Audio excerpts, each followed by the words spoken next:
네, 한 주간의 여론 상황을 살펴보기 위해서 이분을 모셨습니다. 메타보이스의 김봉신 부대표 나오셨습니다. 어서 오십시오. 자, 오늘은 사실은 그 갤럽 조사가 발표되는 날이죠. 2주 동안 갤럽이 쉬었습니다. 네, 워낙 그 10월 초에 휴일이 많아가지고 2주 연속 쉬었고 오늘 나오는 지표가 어떻게 될지 굉장히 귀추가 주목되는 상황인데 요 직전에 제가 요거 좀 여쭤보겠습니다. 벌써 지난 수요일인데요. 재보궐선거가 있었습니다. 쭉 보셨을 텐데 결국 이변은 없었다라는 것이 이제 언론의 평가입니다.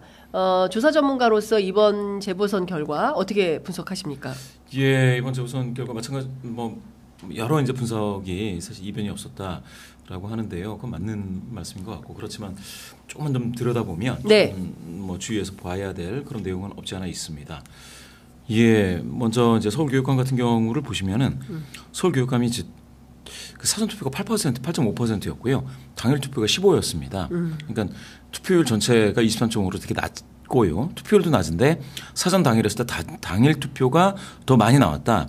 이 얘기는 아주 전형적인 보수 성향 유권자들이 많이 나오시는 그런 형태의 투표율이거든요, 이게. 아, 그래요. 네. 그런데 이제 조전혁 후보가 졌죠. 네. 졌죠. 50.2 대 50.2. 그러니까 정근식 후보가 이제 50%까지 살짝 넘고 50% 정도라고 따지면 조전혁 후보가 이제 45.93이니까 46 정도. 크게 봐서 이제 한 4% 포인트 졌다 이렇게 보는데, 예, 이게 제가 봤을 때는 낮은 투표율 그리고 낮은 사전 투표 비중으로 따졌을 때 이게 아주 재밌는 현상이다. 그러면 이제 서울에서 이게 이제 코어 지지층이 이제 나왔을 거 아닙니까? 네. 그럼 코어 지지층이 나왔을 때 민주 진보 쪽이 밀리지 않는다. 네. 이 얘기거든요. 예. 그러면은 코어 지지층에서 밀리지 않는다는 얘기는 중도에서의 확장력만 확보가 되면 네. 그 수도권에서는 민주진보 쪽이 치지 않을 거다. 이렇게 되는 거죠. 이제 보수가 좀 약하다. 그것도 이제 보면 이제 이재명 대표라든지 한동훈 대표가 네. 투표 독려 활동을 했습니다.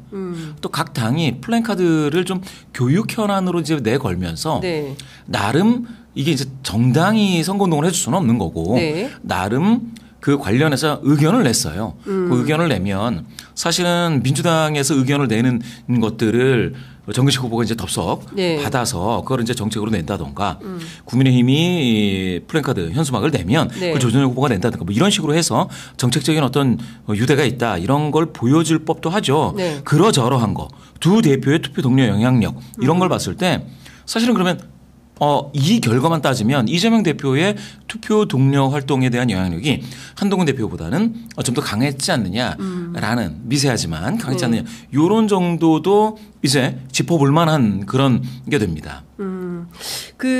이거는 어떻게 보십니까? 원래 보수 교육감들이 늘 분열해서 졌다. 그러니까 단일 후보를 내면 보수 교육감이 이길 수 있다. 이제 이런 게 사실은 보수 쪽의 평론 내용이었는데 이번에는 단일 후보 아니었습니까? 조전혁 후보가 단일화를 했음에도 불구하고 패했다. 그러니까 그렇죠. 더 이상 그게 중요한 쟁점은 아닌 것이다라는 이제 분석에 대해서는 어떻게 보세요? 그게 이제 구도에 따라 다른데. 했는데 구도에 따라 다르다. 제3 후보가 있기는 있었죠. 예. 제3 후보가 윤호상 후보가 있었는데 3.8%니까 이것도 아주 적은 비율은 아닙니다. 이게 3.8 정도면은 아주 근소하게 붙는 경우에 네. 두 후보 중에 어느 쪽으로 네. 가느냐에 따라서 이 3.8이 굉장히 그 결정적인 영향을 할 수도 있죠. 그런데 이제 말씀 주신 것처럼 정근식 후보도 단일화를 했고 네. 조전혁 후보도 했습니다. 물론 이제 막판에 4명 후보였다가 한 네. 명이 이제 정근식 후보 쪽으로 단일화를 마지막에 했는데 그 경우에는 이제 투표에 이름이 나오고요. 네. 투표용지에. 더 문제는 이제 사전 투표 같은 경우에는 거기에 이제 사퇴했다라는 현수막이 걸리기가 쉽지가 않은 시기였습니다. 예. 그러니까 사전 투표에서는 무효표가 나올 법도 하죠. 그렇게 따지면 정근식 후보나 조전혁 후보나 구도가 주는 그 혜택은 비슷해요. 네. 그 과정에서 조전혁 후보가 졌다라는 건 방금 말씀 주신 것처럼 보수가 분열하지 않고 이렇게 단일 구도를 가더라도 진다. 네. 그 여러 가지 이유가 있겠지만 방금 말씀드린 것처럼 전반적인 진영 민주당과 국힘이 네. 마치 백그라운드에 있는 듯한 그 모습 속에서 민주당이 그나마 코어 지지층을 동원하는 능력이 더 강했다. 이거는 상당히 재미있는 겁니다. 네. 지금까지는 그러지 않았어요. 네. 이런 정도의 투표율이라면 네. 대체로 보수가 그렇죠. 우세한. 보수가 강하다고 해도 아무도 이의를 제기하지 않을 정도였는데 네. 지금은 코지층 동원력에서 민주진보 쪽에서 밀리지 않는다. 이게 아주 재미있는 그걸 좀 봤고요. 그 다음에 보시면은 인천 재보궐 같은 경우에는 이것도 이제 제3 후보가 어떤 사람이냐에 따라서 많이 다르지만 민주당 한현희 후보가 2022년에는 한 35% 얻다가 이번에 42 얻었죠. 네네. 42.12. 이러면은 이 인천 강화하면 민주당 입장에서는 굉장히 좀 밭이 안 좋다. 그렇죠. 접경 지역이고. 그렇죠. 이게 좋지 않다라고 이제 많이들 얘기했는데 그 속에서도 노력하면 40%가 넘더라라고 되면 이제는 이제 구도가 받쳐주면 민주당이 수도권 내에서는 그렇게까지 약하지 않고 지금까지 약하다고 하던 곳들도 도전해 볼 만하더라라는 것들을 볼 수 있었습니다. 그래서 저는 수도권은 이 민주당이 총선에서도 그랬지만 앞으로도 민주당 입장에서는 수도권에서 약한 곳이 그다지 없을 수 있는 노력하면 될 수 있는 있는 반대로 국민의힘이 노력형 민주당은 노력형이다. 노력형 후보 잘 내야죠. 후보를 잘 내고 캠페인을 적극적으로 하면 해볼 만하다. 수도권은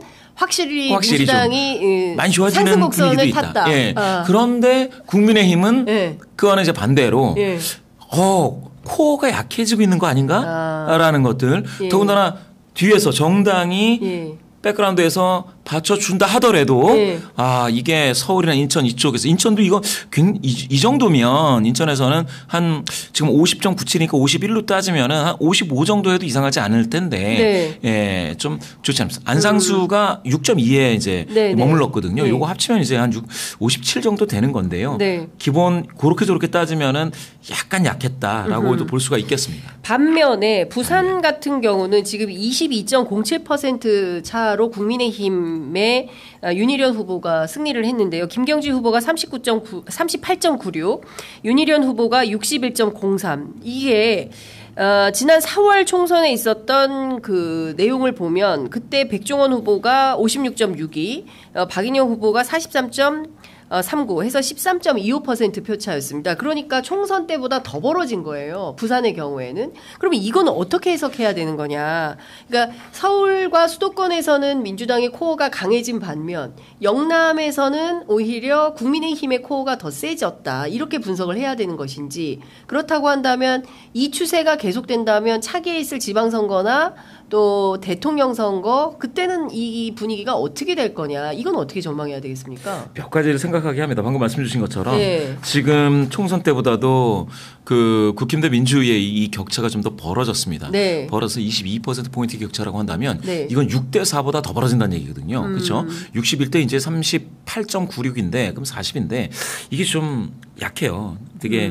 되게 지금 봐서는 더 심각한 문제는 투표율이 47입니다. 투표율이 47이에요. 그 얘기 뭐냐. 총선처럼 투표율이 높은 때보다도 투표율이 낮아지니까 더 진다라는 얘기는, 이 얘기는 뭐냐. 그러면 총선보다 이렇게 빠져나간, 투표에 덜 참여한 사람들이 보수 성향이시면서 윤석열, 김건희 이번 정부에 대한 혐오감 때문에 내지는 실망감 때문에 이 투표에 덜 나왔을 것이다라고 하는 그러한 주장이 맞지 않다는 얘기입니다. 그 얘기는 뭐냐. 투표율이 낮아지면서 민주당을 지지할 법한 유권자분들이 덜 나왔다. 그 얘기는 뭐냐. 총선 때에 졌던 것들, 부산이 전반적으로 한 석밖에 못 얻고 18석 중에 17석을 국힘이 가져가는 그런 상황을 보면서 열패감이 심해졌다. 그러면서 투표 참여 의욕이 굉장히 감퇴했다. 이거는 사실은 글쎄요. 지방선거는 민주당이 PK를 진다 하더라도 그러면 이제 TK, PK 진다 하더라도 나머지 지역에서 많이 이기면 승리를 이야기할 수 있습니다. 승리했다. 그런데 PK가 계속 이 상황에서 뭐 더 나빠지진 않겠지만 만약에 PK에서 정말로 이게 상황이 안 좋아진다면 그럼 대선은 미세한 국면에서는 간당간당해요. 미세한 대선이. PK 지역이 대선에서 굉장히 중요한 포션을 차지한다. PK를 떼놓고서 대선을 논하기 어렵습니다. 대선 승리를. 근데 지금 뭐 김경지 후보가 얻은 한 40 정도라고 한다면 38에 40, 39 정도, 39. 요 정도라고 한다면 아예 그러면 대선을 뭐 PK 때문에 못하느냐 이런 거 그렇게까지는 걱정이 그러니까 아닌데. 어느 정도 득표율은 보장이 된 거다. 어느 정도는 왔는데 안정권으로 가려면 예. PK에서 이겨야 예. 대선 승리가 된다라는 거죠. 민주당은. PK 승리가 중요하다. 굉장히 중요하죠. 예. PK가. 예. 그래서 지금 제가 봤을 PK는 때 사실상 어렵다고 봐야 되고 그렇죠. PK는 사수를 해야 대선 돌파가 가능한데 맞습니다. 현재와 같은 국면에서는 이게 돌파가 가능한 그렇죠. 조직인 거냐. 그러니까 지금 위험한 예. 경계에 서 있다. 경계다. 예. PK만 보면 PK만 보면 경계다. 예, 전국적으로 PK가 미치는 전국 영향력이 예. 지금 경계에 와 있다.